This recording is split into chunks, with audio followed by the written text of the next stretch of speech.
continuación, toda la información en CNC Noticias. Este programa es apto para toda la familia.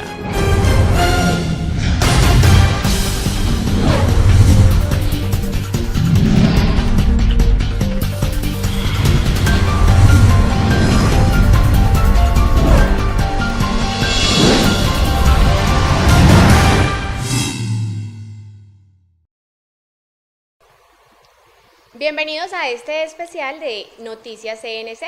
El día de hoy le doy la bienvenida a todas las personas que nos ven a través de todos los cableoperadores y a través de la página web www.canalcncmedellin.com. Yo soy Daniela Londoño y quiero darle la bienvenida a nuestro invitado del día de hoy. Estamos con el señor Luis Guillermo Pardo. Bienvenido a nuestro programa. Danielita, gracias y a todos los televidentes de CNC. Bueno, quiero comentarles que estamos por aquí con el señor Luis Guillermo, el ex asesor de paz para Medellín y Antioquia. Señor Luis Guillermo, cuéntenos cómo fue esa experiencia y cómo se vivió todo este papel y este desarrollo en el departamento. Antioquia es un departamento muy complejo, muy complicado. Antioquia tiene 9 subregiones, cada cual con historia propia, con una historia del conflicto, unas más desarrolladas que otras, con mucho centralismo alrededor del área metropolitana, y con unas subregiones en el abandono, como cuáles, como el occidente, como el norte, como nordeste, como Bajo Cauca, con graves problemas de seguridad, graves problemas de desarrollo social, graves problemas de democracia. Por consiguiente, la paz es bastante complejo, será construirla en esos territorios si no hay una intervención integral del Estado, y estamos un poco alejados de esa realidad de que el Estado como un todo, es decir, hablo de Estado municipal, de Estado departamental y de Estado nacional y organismos internacionales logren cohesionarse, integrarse y desarrollar una única política. Veo muy complejo el tema en Antioquia. Y en Medellín, pues Medellín es otro mundo, es el tema del conflicto urbano, un conflicto que nació en la década de 1980 en Colombia, las primeras bandas del narco, las primeras milicias guerrilleras. Es un cuento de nunca acabar en unas bandas que se siguen reciclando en la ciudad de Medellín, siguen imponiendo muros invisibles, siguen vacunando, siguen extorsionando, siguen secuestrando, sigue habiendo explotación sexual infantil, siguen falsificando productos, en fin, la situación en Medellín en la área metropolitana es bastante complicada en términos de conflicto urbano. Doctor Luis Guillermo, su historia radica desde los antepasados, pues de lo que usted ha vivido, no de los antepasados, pero sí de su historia o su carrera. ¿Cómo ha sido ese proceso? Y es que usted se remonta también al proceso del LM-19 y ahorita detrás de cámaras hablábamos algo en particular que muchas personas desconocemos y son los colores, por ejemplo, de la bandera. Mira, yo fui militante estudiantil, en medio de la militancia estudiantil por un mejor país, una mejor educación pública, mayor democracia, contra la injusticia, etcétera. Las circunstancias nos llevó a tomar la decisión de vincularnos a una guerrilla, era la única manera de sobrevivir, y te digo de sobrevivir físicamente, es decir, donde no hubiéramos tomado esa opción, nos hubieran matado en la ciudad. Entonces tocaba tomar una decisión, tomamos esa decisión, muchos dirigentes estudiantiles alrededor del M-19. ¿Por qué el M-19? Porque era una guerrilla festiva, una guerrilla alegre, una guerrilla humanista, una guerrilla no ortodoxa, una guerrilla abierta, una guerrilla donde uno de sus jefes, Jaime Bateman Cayón, decía, por ejemplo, que la revolución es una fiesta, y eso ya de por sí tiene un simbolismo muy bonito, muy incluyente, muy visionario frente a lo que debe ser la paz. Tomamos la decisión en torno al M-19, y yo recuerdo los colores de la bandera del M-19 eran azul, blanco y rojo. Ojo, azul, blanco y rojo. Entonces nosotros explicamos a la gente por qué. Azul, por el Partido Conservador, ¿Sí? Blanco por la paz, y porque blanco significa unidad, blanco significa alianza, blanco significa puente, blanco significa vaso comunicante, blanco significa muchas veces vida, y rojo por el Partido Liberal. ¿Por qué? Porque Colombia tuvo una guerra entre liberales y conservadores, o sea, el trapo azul, el trapo rojo brutal, después de la muerte de Jorge Eliezer Gaitán en 1998. En 1950 prendió una guerra en el campo colombiano hasta la década del 60, que se creó el Frente Nacional, se volvieron a hacer alianza el Partido Liberal y el Partido Conservador, pero de esa guerra entre liberales y conservadores, trapo rojo y trapo azul, quedaron guerrillas como las FARC o se creó guerrillas como el M-19. Por eso nosotros muy sabiamente, con mucha inteligencia, con mucha, digamos, energía de país, con mucho sentimiento de patria, nuestra bandera era azul, blanca y roja. Proponíamos a todo el país unirse, no en torno a trapos, ni rojos ni azules, sino en torno a ideas, a democracia, a justicia social, a una paz digna para Colombia. Ese es el origen de las banderas, del color de la bandera. Y en ese entonces, que la revolución fue la única arma para subsistir o sobrevivir, ¿por qué tomar el camino de hacer un proceso de paz como el que también ustedes vivieron en su momento? Nosotros fuimos el primer proceso de paz en Colombia, 1990, lo comenzamos en el 88, lo terminamos en el 89, lo firmamos en el 90, porque nosotros analizamos varias circunstancias, Daniela. Primero, la guerra en Colombia se estaba agotando como guerra ideológica, como guerra de ideas, como guerra por un mejor país, como guerra que utilizara armas para beneficio del pueblo colombiano. Entendimos que la guerra comenzaba a enfermarse, a oler maluco, a llenarse de narcotráfico. Entonces nosotros interpretamos toda esa realidad, supimos y entendimos que el pueblo colombiano quería la paz en ese momento y decidimos hacer ese acuerdo de paz. En ese momento el comandante era Carlos Pizarro, que después fue candidato presidencial y lo mataron, pero resolvimos hacer la paz con mucha generosidad, el Estado con nosotros, nosotros con el Estado y la sociedad completamente feliz. Como producto de ese acuerdo de paz del M-19, mira que se creó la constituyente, que creó una nueva constitución, la constitución de 1991, es decir, la constitución del 91 pasa por nuestros corazones y por nuestras razones. Yo tuve la fortuna de ser asesor de paz, asesor de la Asamblea Nacional Constituyente en la bancada de la Alianza Democrática M-19. Eso es lo que dice la historia. Bueno, la historia también habla de, en ese momento en la constituyente que se creó para tratar 11 puntos. Cuando se creó la constituyente, o eso Sí. dice la historia, ¿cierto? No, muchos más. Se modificó y las personas que quedaron en esa constituyente decidieron y se tomaron la voz por el pueblo y dijeron, no, hay que cambiar la constitución completamente.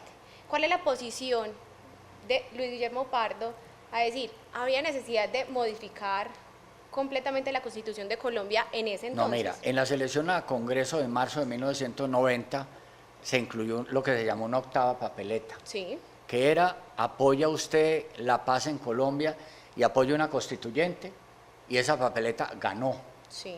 Por eso, el presidente de la República de su momento, César Gaviria, debió convocar y convocó a elecciones a Asamblea Nacional Constituyente en diciembre 9 de 1990. Es decir, es que lo tengo patético porque yo estuve en esa campaña por la Asamblea Nacional Constituyente. Nosotros no nos dieron colures en la Constitución, nosotros las ganamos en voto limpio recién desmovilizados. Y tuvimos la segunda, Daniela, ojo, la segunda mayor votación para la Constituyente en Colombia el 9 de diciembre de 1990, la bancada del M-19, porque teníamos un país entero con nosotros. Incluso nuestra lista fue pluralista, fue multipartidista, con diferentes vertientes ideológicas, hasta el grado que hizo parte de esa lista, por ejemplo, Francisco Maturana, que era un entrenador que en ese momento unía a Colombia. ¿Quién sino Francisco Maturana y quién sino el fútbol? Estamos hablando en plena guerra, 1990. Maturana hizo parte de nuestra lista a la Asamblea Nacional Constituyente y en los papeles fue constituyente. No pudo ejercer por el Mundial de Fútbol, pero fue constituyente. Y eso abrió, pues, imagínate, una constitución reconoce los derechos fundamentales. Sí. Eso que ha transformado Colombia, Sí. para bien, no para mal, sino para bien. Segundo, que reconoció que Colombia es un Estado social de derecho. Esto es muy importante, esto los jóvenes deben reflexionarlo, lo que significa Estado social de derecho. Estado social de derecho significa derecho a la salud pública, derecho a la educación pública, derecho al agua, derecho a la naturaleza, derecho al deporte, derecho a la recreación, derecho a ser niño. O sea, tiene una cantidad de sustancia democrática, de sustancia social frente a los sectores más empobrecidos de Colombia. Pero además la Constitución del 91 avanza en el perfeccionamiento de los tres poderes, ejecutivo, legislativo y judicial. Mejora el judicial, ¿por qué? Porque crea la Fiscalía, para que investigue, y no lo sigue mezclando con labores de investigación y de juzgamiento, pero además crea una instancia como la Corte Constitucional, que es demasiado importante y que ha sido el faro en Colombia durante estos años que ha regido la Constitución de 1991. Mire incluso que el acuerdo de paz con las FARC, su implementación se ha salvado por las intervenciones de la Corte Constitucional, pero también esa Corte Constitucional ha dado manejo para que el Congreso discuta, para que el país debata lo acordado en La Habana y ratificado en el Teatro Colón. Bueno, regresando entonces al tema y a lo que estamos viviendo actualmente, y es la paz, el proceso de paz actual que tenemos con las guerrillas, ¿cierto?, que estamos viviendo. ¿Cuál es la posición de don Luis Guillermo Pardo? ¿Qué piensa él? ¿Cómo se está viendo el proceso? Es muy complejo, mira, porque la paz en Colombia se fue degradando, eso es inevitable, se fue degradando, el narcotráfico cada vez intervino mucho más, actuó mucho más, influyó mucho más, la guerra llegó a unos niveles de brutalidad pavorosos, bombas mostaza desde el aire, bombas racimo que no tienen un objetivo claro, que pueden incidir en mucha gente, la guerrilla responda con cilindros bomba que igual no discriminan y son armas que pueden herir o matar a cualquiera, lo que fueron las pescas milagrosas, lo que fueron los secuestros, las retenciones, lo que fueron los falsos positivos, es decir, una guerra que se fue degradando y una guerra que desafortunadamente se ha vuelto paisaje para los ciudadanos urbanos, es decir, en las ciudades poco importa la paz, esto es una desgracia, pero así es, Daniela, tú eres joven, tú sabes que es así, en muchos sectores juveniles, no solo de estrato alto, sino de estrato medio, de estrato bajo, interesa la paz. A la final entonces el proceso de paz con las FARC no generó la expectativa, la esperanza, la alegría que generó el proceso de paz con el M-19, por ejemplo, porque uno lo siente así. Entonces ahora estamos en unas condiciones de un escepticismo frente a la paz, de un paisajismo frente al acuerdo de paz y una implementación que está atravesado por varias circunstancias. Una guerra sucia que continúa. A la fecha van más de 200 líderes asesinados en Colombia.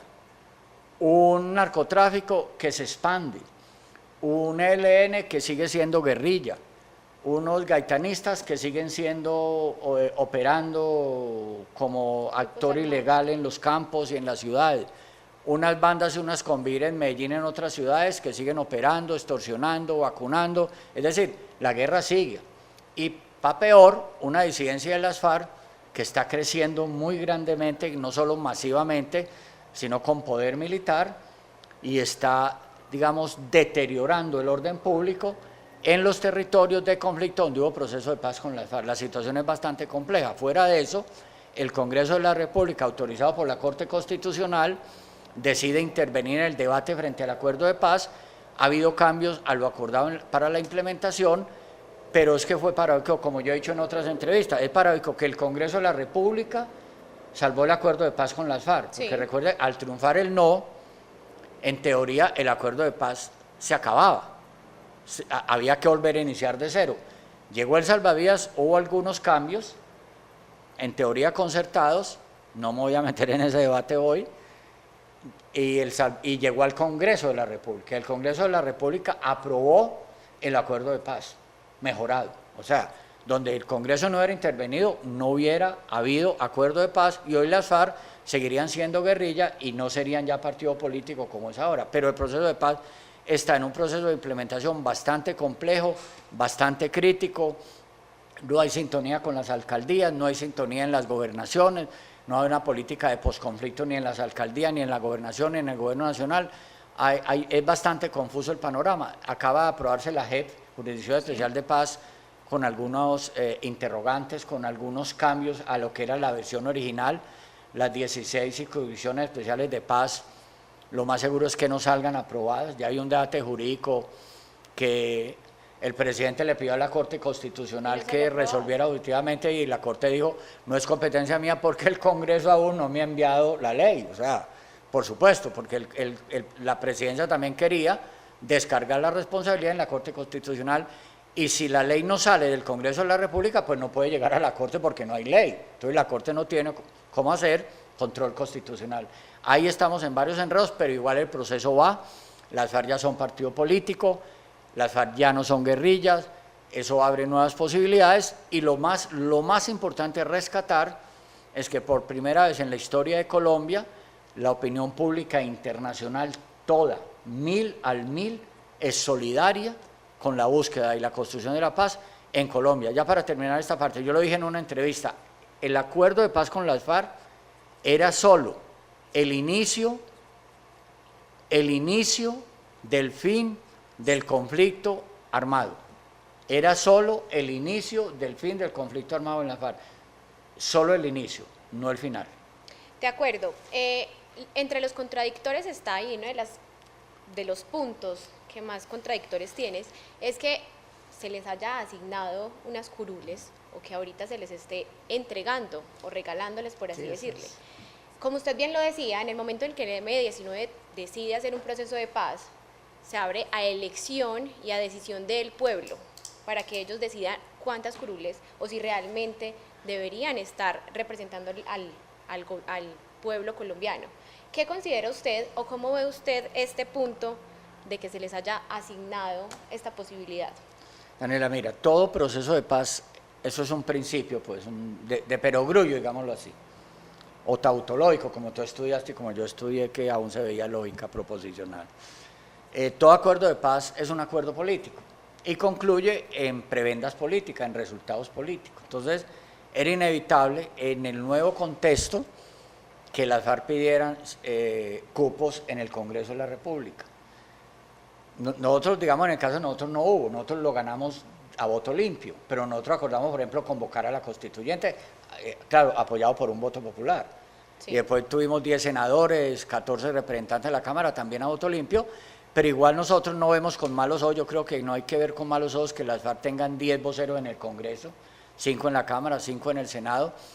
Ya cuando están en la democracia va a ser otra cosa, igual que va a pasar ahora en elecciones, vamos a ver qué pasa en elecciones, eso es un termómetro. El 11 de marzo podemos evaluar si hay respaldo popular o no, y podemos ser más objetivos frente a este tema, Daniela, pero el acuerdo de paz tenía que acabar en un acuerdo político como acabó en Sudáfrica, como acabó en Irlanda, como acabó en Centroamérica, dar esas curules a las FARC, que muchas, que pocas, no sé, yo no me voy a meter en esa discusión total, ya existen, ya no tiene sentido.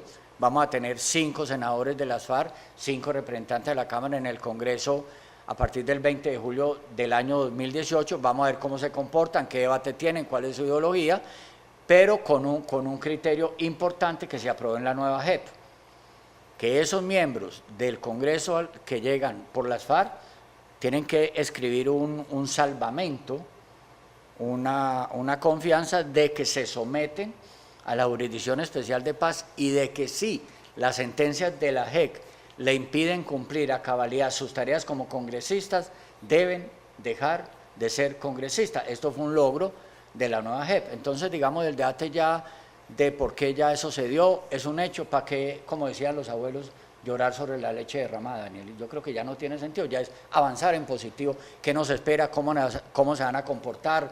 ¿Qué van a plantear? ¿Van a ser autoritarios o van a defender la democracia? Es que una cosa es cuando uno impone su criterio a punta de fusil o de fierro, otra cosa es cuando es un debate de ideas, de argumentación, de conocimiento, de tolerancia y de convivencia. Todo está por verse. Bueno, vamos a ir a un pequeño corte de comerciales, pero no se vayan a desconectar porque aquí seguimos hablando, aparte de las elecciones presidenciales próximas.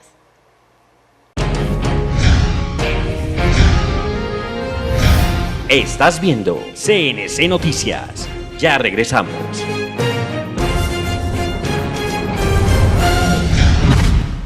Con el IDEA, Antioquia piensa en grande. El IDEA participa en el Ferrocarril de Antioquia, megaproyecto solución de movilidad para millones de personas y transporte de carga y residuos. IDEA, impulsa el progreso. Antioquia piensa en grande.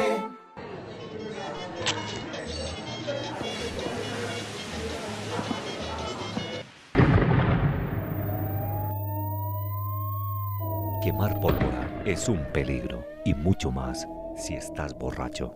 La pólvora mata. Antioquia piensa en grande.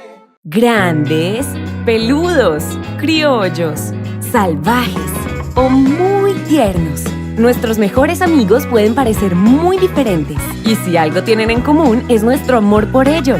Por eso, debes vacunar a tu mascota contra la rabia para cuidar su salud y la nuestra. Llévalos al puesto de vacunación de tu municipio. Esta es también una forma de demostrarles tu cariño. Amarlos es tan fácil como vacunarlos.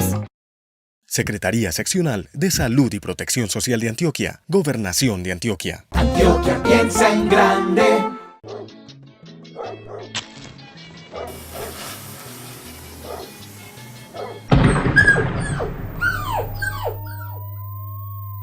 Quemar pólvora es un peligro y mucho más con mascota cerca. La pólvora mata. Antioquia piensa en grande. Telesentinel, líder en monitoreo.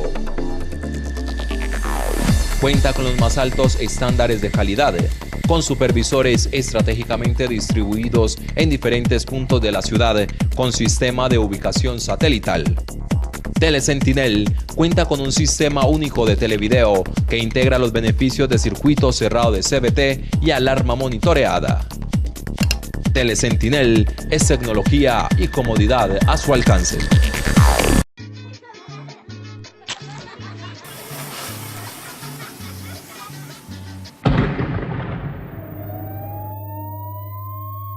Quemar pólvora es un peligro y mucho más con niños a tu lado. La pólvora mata.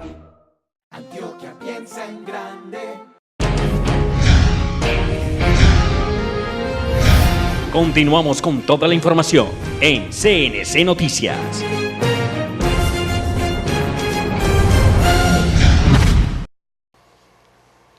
Continuamos en este especial del noticiero de CNC. Estamos con el señor Luis Guillermo Pardo. Señor Luis Guillermo, estamos en época de elecciones y tenemos ahorita ciertos candidatos que ya dijeron vamos a ser el candidato por diferentes partidos. ¿Cómo ve el campo político? Esto está bastante interesante, porque mira, Colombia se debate en qué tipo de gobierno debe continuar. Si un gobierno que simplemente sea continuista de unas políticas, burocráticamente hablando, un gobierno que consolide temas como el de la paz, pero que no solo consolide temas con la paz. Hoy hay dos temas gruesos en Colombia que discutir. Uno, el tema de la reforma tributaria. Sí.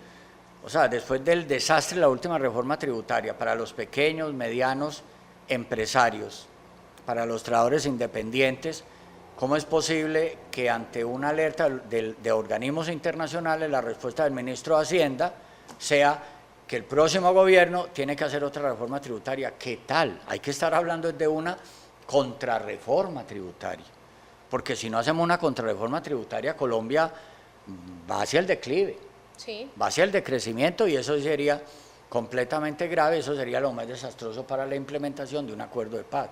Pero hay otro punto importante, que es el de salud, que no se ha resuelto. El tema de salud sigue sin resolverse en Colombia. Pero ¿qué tal el tema de la corrupción? ¿Cuándo, por Dios, vamos a solucionar el problema de la corrupción? Es que esa cultura española definitivamente nos ha hecho mucho daño. Esa cultura española de que la ley se obedece pero no se cumple. ¿Tú sabías que Sí, eso es un claro. dicho de los españoles, de los invasores españoles, de los encomenderos, de los virreyes? Eso heredamos nosotros. Entonces, esa cultura, esa subcultura de la corrupción permea. Incluso esa subcultura de la corrupción es la que alimenta el conflicto urbano, por ejemplo. Es la que dice que la policía no cumpla a cabalidad sus funciones, porque hay procesos de corrupción. Entonces, la corrupción es otro gran tema. Y otro gran tema es el de la paz, porque en la paz, la guerra hay que resolverla. El conflicto armado hay que resolverlo. El conflicto rural armado hay que resolverlo. El conflicto urbano armado hay que resolverlo, del cual nadie habla. Es que aquí como que no hubiera combo. Es decir, es que el gobierno nacional no tiene ni idea de lo que pasa en la ciudad. El gobierno nacional no tiene ni idea. Bueno, es que a veces ni el gobernador ni el alcalde tienen ni idea de lo que está pasando. Entonces Colombia, eso, por lo menos esos 4 temas, más un quinto tema, que es el tema de nosotros solo tenemos vocación de extracción minera, extractivistas. No, el campo tiene que crecer, la producción tiene que crecer. El posconflicto es un momento oportuno para que los mercados internacionales se abran a productos del campo colombiano, hay que aprovechar esas circunstancias. Ya lo estamos viendo con el aguacate y se vienen procesos con el cacao, es decir, hay unas posibilidades inmensas si sabemos hacer bien la tarea de que el mercado agrario, el mercado campesino y la producción agrícola crezca en Antioquia y crezca en Colombia.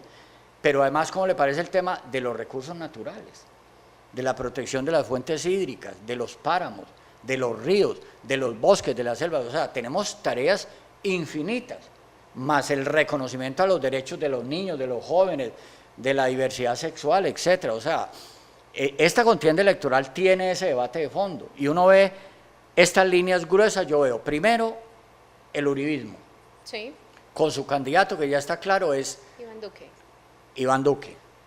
¿Sí? Segundo, Pastrana, que de un momento a otro la Paz lo resucitó, es increíble. La Paz lo hundió con el proceso en Caguán y la Paz lo resucitó. Sí, claro. Al participar del no. Entonces Pastrana ya vuelve a ser un actor político y tiene una punta de lanza muy importante, que es Marta Lucía Ramírez, que le dice algo a Colombia, que tiene una vasta experiencia pública y que es una mujer seria. Segunda línea gruesa. Tercera línea gruesa, Vargas Lleras. 7 años como vicepresidente. Pero realmente, manejando las 4G, no, pero digo, manejando las 4G, grandes recursos, una imagen pública, casi 100.000 viviendas, burocracia en muchas partes. Eso es otra línea gruesa que está compitiendo hoy. 3 líneas gruesas van, ¿no? 3. Sí. El candidato Álvaro Uribe, mira que todavía tenemos que decir el candidato Álvaro Uribe. Eso de por sí ya tiene un problema. Porque de igual forma dentro del partido también se vivía así, bueno, y es el que escoja. Ahí hay un debate que hay que dar. ¿Sí me entiendes? Sí. Mira que tenemos que decir el candidato de Uribe, no Sí. Iván Duque. Ahí hay un problema de fondo que el uribismo tiene que resolver. Porque como van, yo creo que ahí tienen problemas de marketing. Bueno, ya con José Obdulio, que en teoría es un experto en marketing también, ojalá podamos discutir algún día estos temas haciéndonos pasito, claramente, ¿sí? Entonces, tercera línea, Vargas Lleras. Cuarta línea, Coalición Colombia, Fajardo. con 3 personalidades fuertes: Robledo, Polo Democrático; Alianza Verde, Claudia López y Sergio Fajardo, que ya los 2 primeros, que son líderes nacionales, senadores actuales, de los mejores evaluados, además, Sí. se dieron en función de Sergio Fajardo. Pero aparte, después de un problema de una semana o 2 semanas y No importa, discusiones, porque en política es así, Danielita. En política hoy llora y mañana ríe. La política, como dicen los expertos, es dinámica. O si no, mira que el Polo, este diputado del Polo, Jorge Gómez. Jorge Robledo. Gómez. No, Jorge Gómez, diputado en Antioquia, ya renunció para ser candidato a la Cámara, que cuando era diputado y Fajardo gobernador, ahí le están sacando unas frases pues que él nunca traería con Fajardo. No, en política eso no se debe decir. Tú nunca debes negar en política absolutamente nada, nunca te puedes negar a nada. Es decir, la política hoy es así, ayer de otra manera, pero esos errores se pagan. Son infantilismos, son errores de juventud o de vejez, yo qué sé, ¿sí? Todos son errores y ahí toca. Entonces, esa es la cuarta línea gruesa, Fajardo. Hay una quinta línea gruesa que están conformando Gustavo Petro y Clara López. Esa es otra línea gruesa, Sí. muy gruesa, ¿sí? Que están jugados hoy a través de ¿qué? De sus listas a Congreso. O sea, aquí el hecho político es las elecciones del 11 de marzo de 2018. Ahí clarificamos el escenario, pero hoy hay esas 5 líneas gruesas desde mi punto de vista. Hay una sexta que es el ex procurador, pero creo que ahí no hay, digamos, es la línea menos gruesa. Menos gruesa. Que hay, es la línea menos gruesa. Hay un debate interesante, ahí se juegan los temas que hemos planteado en este programa, en este debate, entre ellos el tema de la paz, y solo nos queda faltando la otra línea gruesa que yo no sé para dónde está mirando, que es la de Humberto de la Calle, con una elección muy mala en la consulta liberal, 600.000 votos, por Dios, en todo Colombia, eso es un horror. ¿Para dónde va a mirar Humberto de la Calle? Va a mirar hacia las 3 primeras líneas gruesas, o sea, hacia Uribe, hacia Vargas Lleras y Pastrana no puede. Entonces tiene que mirar o hacia Petro, Clara López, Fajardo. o hacia Fajardo, Claudia López, Jorge Robledo. Ese es el escenario que hay hoy. Insisto, el 11 de marzo vamos a tener mucha más claridad para poder hacer un análisis más coherente, pero van a ser unas elecciones interesantes.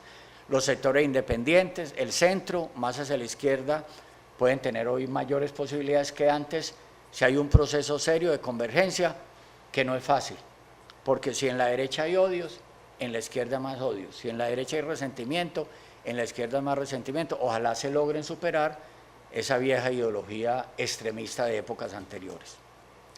Bueno, como bien lo decíamos, la paz o hacer un proceso de paz no significa la paz en nuestro país, y es que hay una realidad que se vive. Para nosotros que vivimos en Antioquia y más preciso en Medellín, tenemos un problema o un conflicto interno con bandas, grupos que se han organizado para delinquir.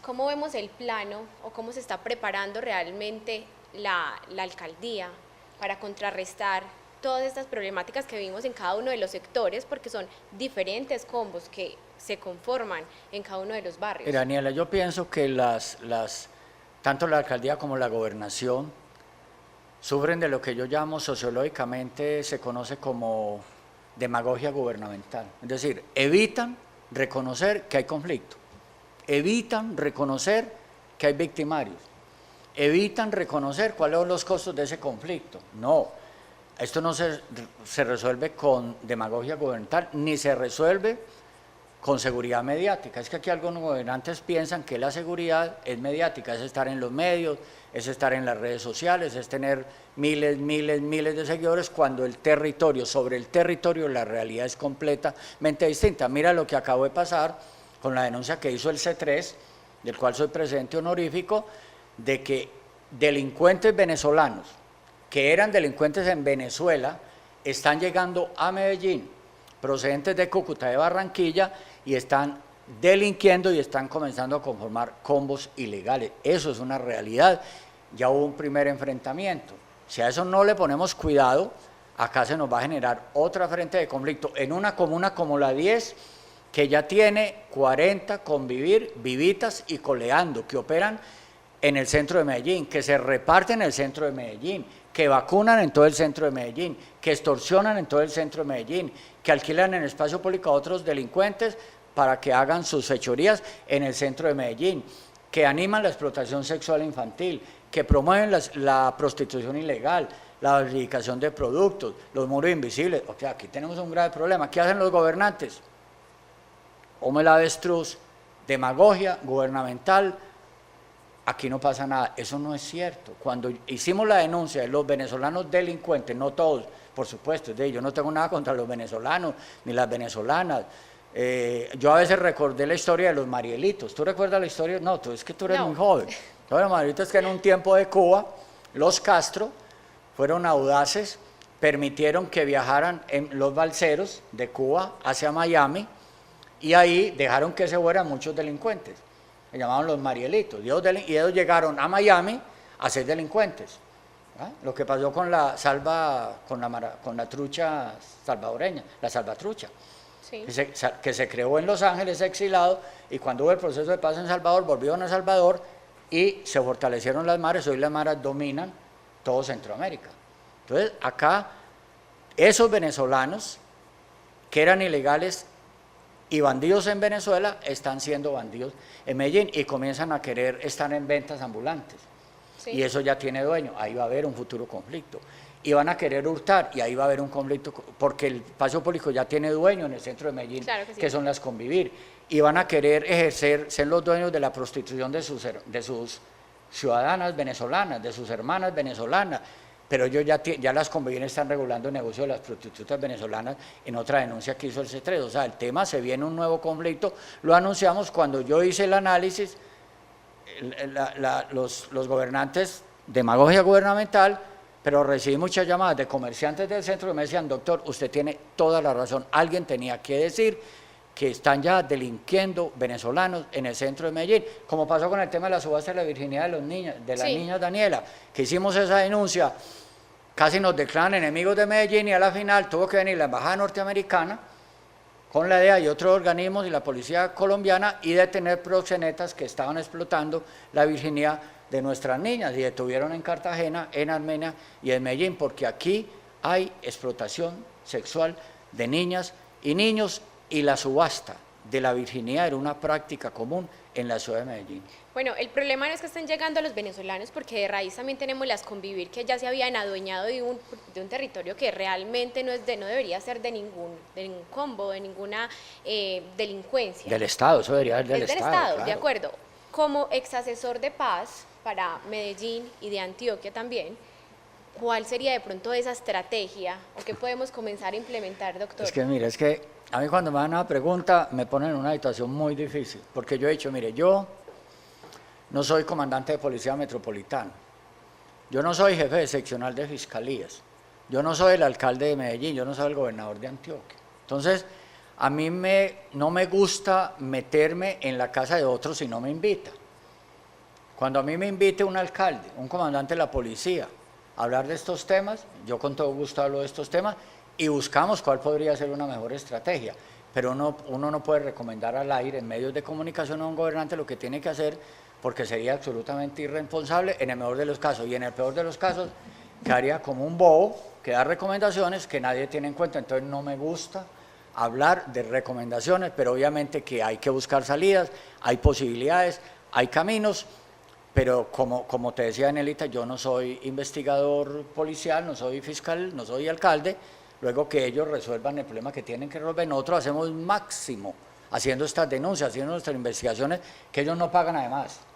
No, hace 3, el Estado no le da un pedo, nosotros somos autogestionarios, cuando tenemos posibilidad individual, invertimos y hacemos investigación y arriesgamos, porque hacer una investigación de campo sobre el conflicto tiene sus riesgos, y hacer las denuncias que hemos hecho, el C3, tiene sus riesgos, y eso hasta ahí podemos llegar nosotros. Y nosotros, ¿cuál es nuestro deber ciudadano? Visibilizar el fenómeno, visibilizar la causa y los efectos del conflicto urbano. Por eso a mí no me gusta hablar de nombres, ni quién sucede a quién, no, porque ese no es mi tema, es un tema del policía, del fiscal, que lo hagan ellos. Ojalá tengan la madurez, la sabiduría y la tranquilidad para hacerlo. Pero ¿cuál es el problema que veo, Anita? Que no están investigando.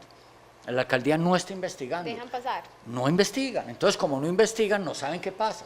Yo hablo de investigación de campo. O sea, tú te tienes que meter al territorio, tienes que indagar, tienes que hacer encuestas, tienes que hacer entrevistas, tienes que mirar qué pasa, tienes que trasnochar, tienes que tomar notas en tu cuaderno como buen antropólogo, como buen sociólogo. Eso es un camello, que tiene su tiempo, su disciplina, procese la información, evalúe la información, contraste la información.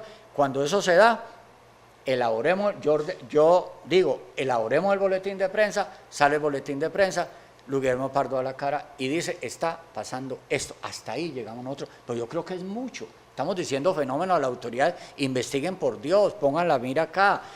Daniela, yo te hago una pregunta a ti como ciudadano. De acuerdo. ¿Cómo funciona un cuadrante de la policía? El cuadrante de la policía. Entre calle tal, y carrera tal, ¿o no? Sí. Por eso, o sea, funciona sobre un micro territorio. Por eso a ti te dicen en tu urbanización donde vives o en la casa, este es el teléfono del cuadrante, ¿o no? ¿Por qué? Porque funciona en un micro. ¿Cómo funciona una convivir un combo? De la misma manera, de la misma manera.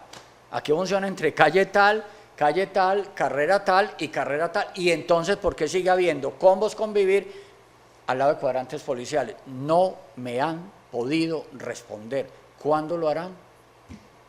Creo que es una pregunta un poco difícil. No, pero tienen que responder, es que Sí. ellos son la autoridad. Yo no, yo soy un civil, yo soy un ciudadano de Medellín además, que es que yo fui asesor de paz de Medellín, como tú lo dijiste, yo viví el conflicto, yo organicé pactos de no agresión entre combos, yo los cagones, los pelados que hoy son los jefes de los combos, de las convivir, yo los conocí de 11, 12, 13 años, por Dios, y el conflicto sigue en Medellín, sigue creciendo, las bandas se reciclan, sigue habiendo muros invisibles, etcétera, o sea, y no hay solución. Doctor, creo que este es el panorama que tenemos en la ciudad de Medellín, pero hay algo muchísimo más importante y es el departamento, porque no debemos olvidar que si tenemos problemas en la ciudad, en el departamento tenemos muchos más. Así que quédese aquí conectado, vamos a ir a un pequeño corte de comerciales, pero regresamos porque vamos a hablar de Antioquia y el conflicto que estamos viviendo actualmente.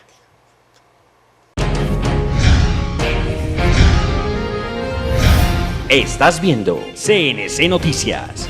Ya regresamos.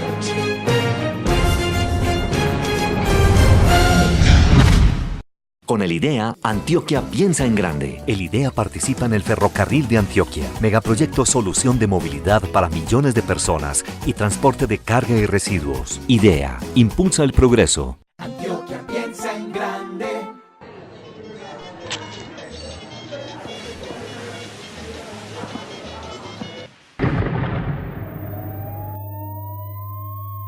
Quemar pólvora es un peligro y mucho más si estás borracho. La pólvora mata. Antioquia piensa en grande. Grandes, peludos, criollos, salvajes o muy tiernos. Nuestros mejores amigos pueden parecer muy diferentes. Y si algo tienen en común es nuestro amor por ellos. Por eso, debes vacunar a tu mascota contra la rabia, para cuidar su salud y la nuestra. Llévalos al puesto de vacunación de tu municipio. Esta es también una forma de demostrarles tu cariño. Amarlos es tan fácil como vacunarlos. Secretaría Seccional de Salud y Protección Social de Antioquia, Gobernación de Antioquia. Antioquia piensa en grande.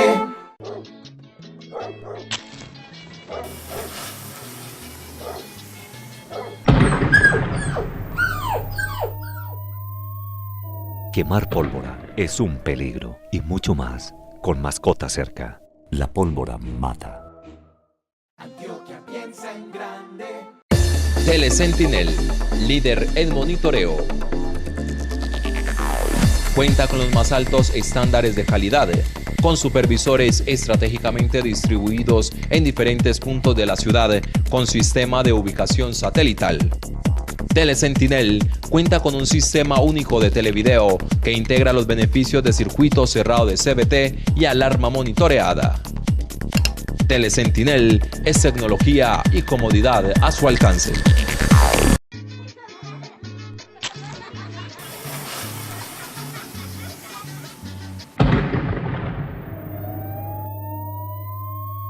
Quemar pólvora es un peligro y mucho más con niños a tu lado. La pólvora mata. Antioquia piensa en grande. Continuamos con toda la información en CNC Noticias.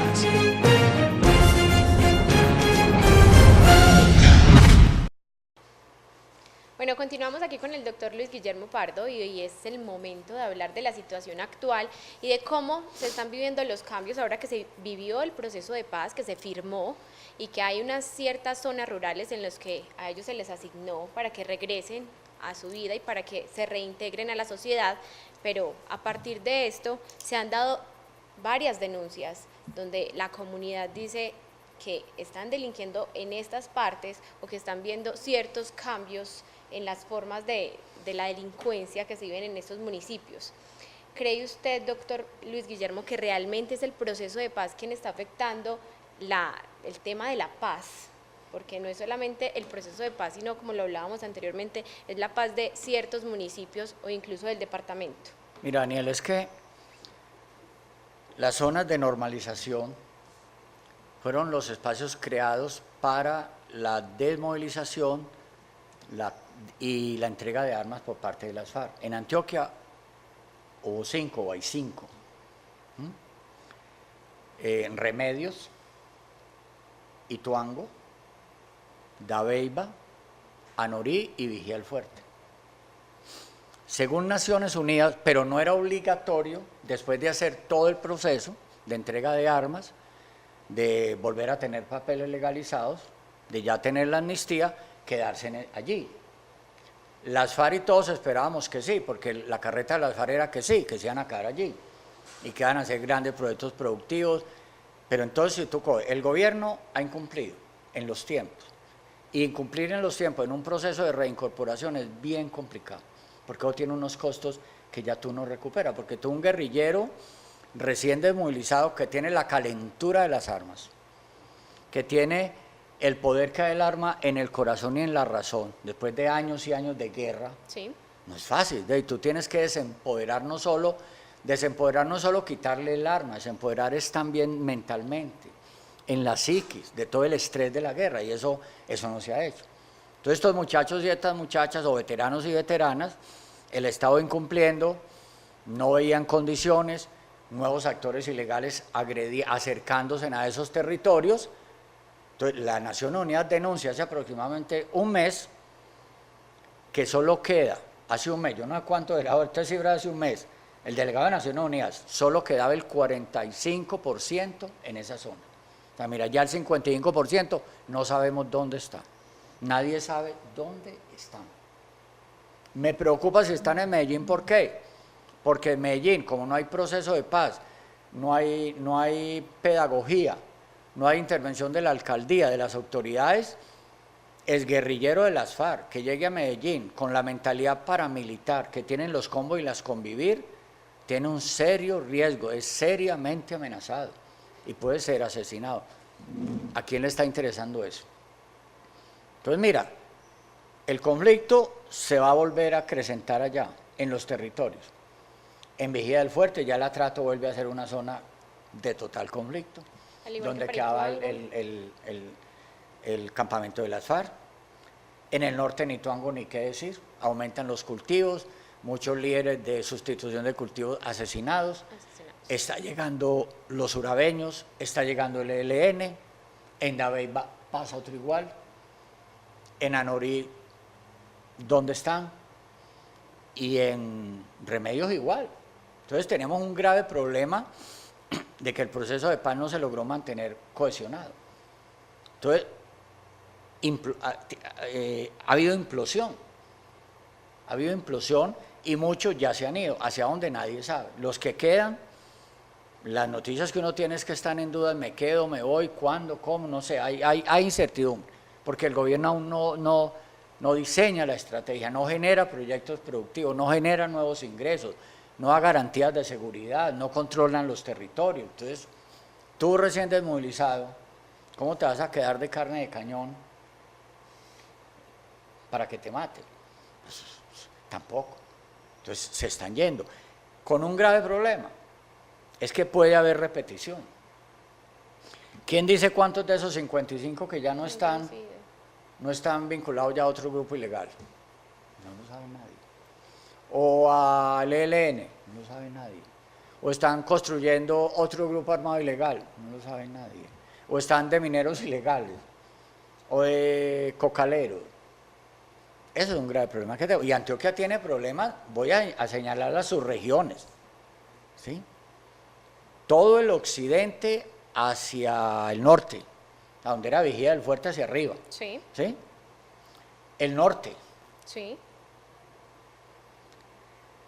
El Bajo Cauca, el suroeste, el Magdalena Medio. Las noticias que a mí me han dado pobladores de San Carlos es que están llegando nuevos actores ilegales. Ya van 6 subregiones, Danielita. 6 de 9. Occidente está que sí que no, porque en Occidente las autodefensas gaitanistas tienen un gran poder. Tienen un gran poder. O sea que Occidente pone la mitad, 6,5. Área metropolitana, en teoría no pasa nada, pero si hay un conflicto urbano que nadie ve, que nadie quiere analizar, que hay demagogia gubernamental, que no se reconoce, o sea, ¿qué nos queda? Suroeste. Pero el suroeste está afectado no por, en esos momentos de pronto por este conflicto, sino como los urabeños o otros grupos que están delinquiendo. Entonces mira, de 9 subregiones, parece que tenemos problemas en las 9. En las 9. Y entonces, ¿para qué el proceso con la paz? ¿Qué han hecho los gobernantes? ¿Cuál es la estrategia de posconflicto? ¿Cuál es la estrategia frente al acuerdo de paz? ¿Cuál es la estrategia para quitarle peso al agua, como decíamos nosotros en el MI9? Carlos Pizarro tenía una frase bellísima. Al pobre no hay que darles pescado, hay que enseñarle a pescar. Hay que crearle condiciones que salga de su pobreza, mejores condiciones de vida, más dignidad. Si no aprovechamos este proceso con las FARC, ya esos territorios donde operaban las FARC, los va a volver a perder el Estado, si es que no los perdió ya. Y eso es grave. Entonces hacemos la tarea una vez, o sea, un paso adelante y 2 pasos atrás. Así no puede ser.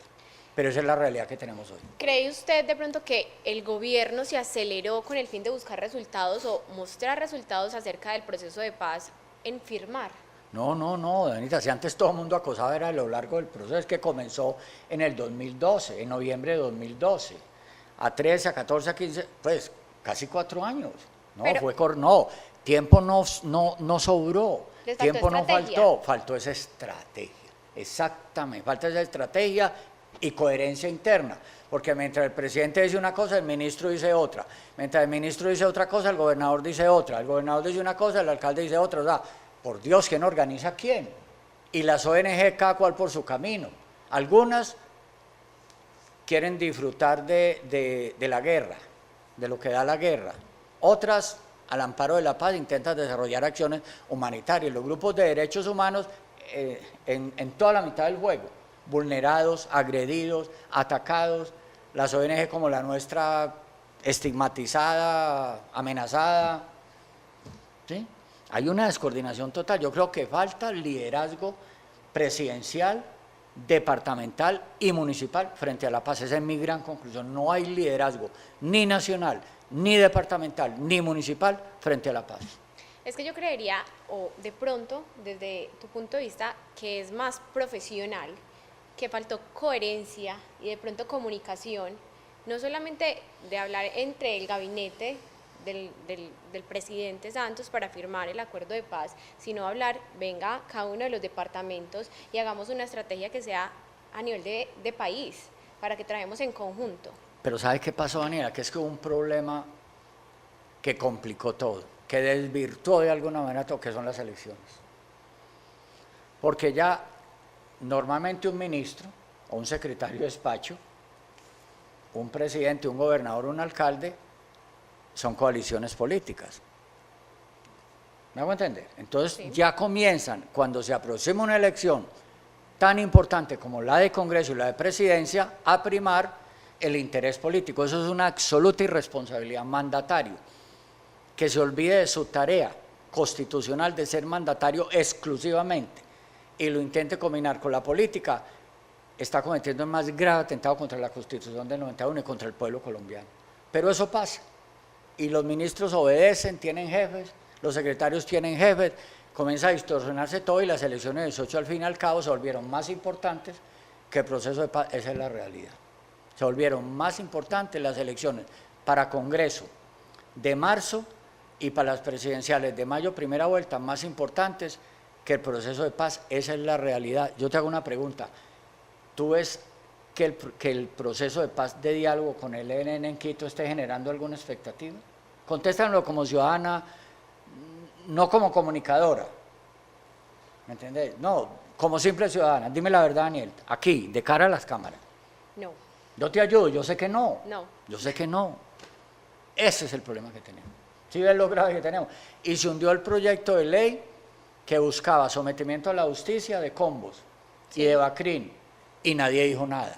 Cuando era un camino de paz urbana, y nadie dijo nada. Que es un ¿Por camino qué? a la verdadera paz. Obvio, que hay que jugarle a eso.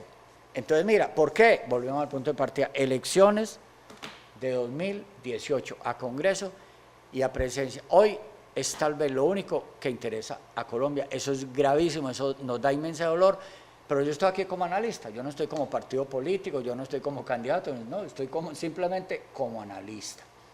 En esa postura estoy yo aquí y me toca ser absolutamente objetivo, absolutamente concreto y absolutamente coherente. Esa es la realidad.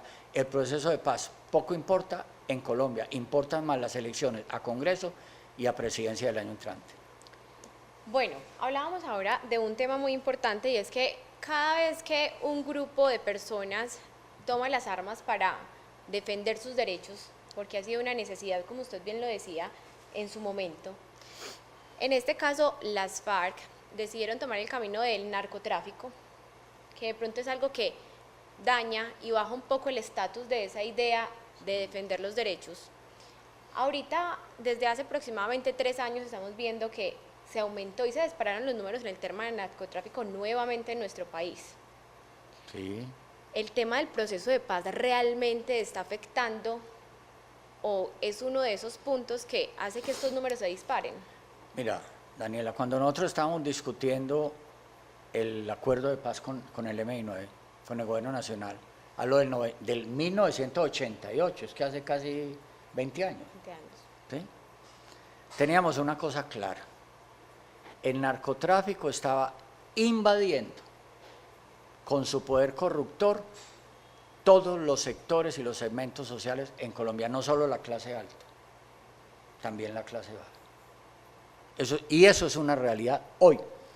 Ya te lo dije, parte del conflicto urbano lo explica el narcotráfico, mucha parte. Entonces, si eso era en el 90, imagínate ahora.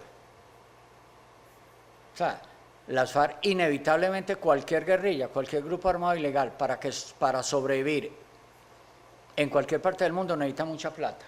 Sí. Y en Colombia hay dos fuentes de rentas ilegales que dan mucha plata. La coca y la minería ilegal. Eso sí es simple.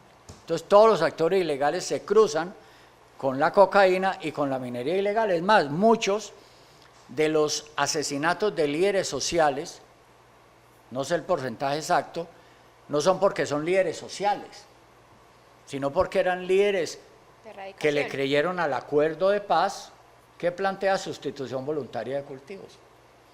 Entonces, a quienes tienen interés en la coca, obvio no les interesa que disminuyan los cultivos de coca. A narcotraficante no le interesa. Entonces, por lógica, busca eliminar a quien se oponga a que se siembre coca y se aumente la siembra de coca. Eso es parte del drama que nos está pasando a nosotros. Entonces, y no estamos saliendo de eso, porque no hay estrategia de gobierno, ni municipal, ni departamental, ni nacional. Ese es el problema de fondo que estamos viendo. Pero claro que el narcotráfico tuvo una gran incidencia, permeó todas las guerrillas, todos los actores ilegales, permeó de una u otra manera al ELN, como la minería ilegal, y obviamente eso tuvo y tiene unos resultados. Es inevitable, la FARC fue permeada por el narcotráfico también, como todos los actores ilegales. Nosotros evitamos que eso nos pasara en el MI9. Bueno, yo creo que hay un desafío muy grande para estas nuevas elecciones y más que todo para los candidatos, y es que aparte de todas las problemáticas que vivimos en nuestro país, hay una que es a nivel mundial y es la corrupción. ¿Cómo contrarrestar? ¿Cuáles pueden ser esas ideas o cómo apoyarse y limpiar la imagen propia inclusive como candidatos para trabajar en contra de la corrupción? Nosotros cuando hicimos la Constitución del 91, yo no sé si tú... No, es que tú eras muy niña. Pero lo leí. Tú eras muy niña. Pero lo leí. Creamos una figura por tantos años que se llamaba Veedor del Tesoro. Sí. O sea, era un viejo que lo sacamos yo no sé de dónde. Digamos inmaculado. Pero una decente, única, que su bien en la vida no era la plata, no pertenecía a ningún partido. Jorge, incólume, hizo sus tareas si tuviera la tarea que hizo. Yo creo que Colombia tiene que volver a veedores públicos del Tesoro Nacional, y de los tesoros departamentales y los tesoros municipales. ¿Por qué? Porque con las contralorías tenemos un grave problema, igual que con las personerías. ¿Cuál es? Que son elegidos por acuerdo político. Entonces, un contralor que es elegida por una coalición política, ¿cómo investiga a los compañeros de esa coalición política? Ahí tenemos un problema de fondo que no hemos podido resolver. Un personero que fue un acuerdo político, un acuerdo burocrático, un acuerdo de partidos políticos, ¿cómo investiga a los miembros de su coalición política? Ahí tenemos otro grave problema. Ese debate hay que volverlo a dar. Es decir, ¿cómo se eligen contralores y personeros? Ahí vamos a tener un debate de fondo. Entonces, van dos: veedor del Tesoro, cómo elegir personeros y contralores. Tercero, la eficiencia en línea. Eso tiene que ser demasiado importante. Cuarto, tiene que haber control social. Aquí no hay control social sobre la contratación, ni en el municipio más pequeño, ni en el gobierno nacional. Nadie controla. ¿Sabes por qué los medios en Colombia han crecido tanto, los medios de comunicación? Porque han hecho parte de ese control. Digamos, son los que investigan y sacan casos de corrupción. Sí. Entonces son los medios de comunicación, por eso son tan poderosos. McLuhan decía que era el cuarto poder, pero es que en Colombia son más que el cuarto poder. Entonces mira que todos los escándalos normalmente han salido de los medios de comunicación, que buscan la fuente exacta en el momento preciso y lo hacen oportunamente. Eso ha sido muy importante. O si no, no hubiéramos sabido de Overderecho, o de Refisal, o de Refical, perdón. Repicar. o de Colpuertos con Colpuertos, o de las rutas del sol. Los medios de comunicación ayudan mucho, entonces los medios tienen que seguir haciendo la tarea, pero ese control social para mí es fundamental, es demasiado importante, y eso hace parte de una construcción de una democracia. Pero es que nosotros no logramos hacer una reforma política en el Congreso. En pleno siglo XXI, 2017, y el Congreso no saca una reforma política tan siquiera. ¿Dónde estamos? ¿Qué es lo que le interesa al Congreso? Volvemos al punto de partida, elecciones, 2000, ya todo congresista está pensando en el 2018 y no en el 2017. Eso es así. Bueno, doctor, muchísimas gracias por acompañarnos en este especial de Noticias CNC. Esto fue todo por hoy, pero les recuerdo que en nuestro programa siempre van a tener invitados como este personaje que nos habló hoy sobre la paz. Muchas gracias por habernos acompañado el día de hoy y sigan aquí conectados con CNC.